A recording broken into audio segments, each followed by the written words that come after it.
আজ অখিল ভারতীয় বিদ্যার্থী পরিষদ কাঁকড়াবন নগর শাখার অন্তর্গত মির্জা স্কুল শাখার পক্ষ থেকে একটি খেলার আয়োজন করা হয়। মেয়েদের জন্য মেহেন্দি প্রতিযোগিতা ও মিউজিক্যাল চেয়ার ও মিউজিক্যাল ডিভাইস এরকম খেলার আয়োজন করা হয় এবং শেষে পুরস্কার বিতরণ করা হয়। পড়াশোনার পাশাপাশি খেলাধুলার প্রতি গুরুত্ব দেওয়ার জন্য এবং ছাত্রছাত্রীদের আনন্দ দেওয়ার জন্য এই কর্মসূচি রাখা হয়।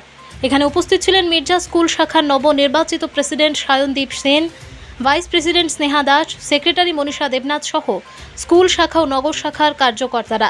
বিদ্যার্থী পরিষদের এরকম কার্যক্রম আগামী দিনে এইভাবেই চলতে থাকবে। সমাজের স্বার্থে ছাত্রছাত্রীদের জন্য বিদ্যার্থী পরিষদ কাজ করে যাবে, আগামী দিনেও ঠিক একইভাবে। আচ্ছা ভাই, আজকে স্কুলে যে প্রোগ্রামটা হয়েছে সে কোন সংগঠন থেকে করা হয়েছে? অখিল ভারতীয় বিদ্যার্থী পরিষদ সংগঠন থেকে করা হয়েছে। আচ্ছা, আমরা দেখতে পেয়েছি স্কুলে আজকে অনেকটা বড় প্রোগ্রাম হয়েছে, সেটা কি বিষয়ে করা হয়েছে এবং প্রোগ্রামে কি কি আয়োজন করা হয়েছে? প্রোগ্রামের মধ্যে ছিল চেয়ার খেলা, তারপরে মেহেন্দি কম্পিটিশন এবং মিউজিক্যাল ডিভাইস।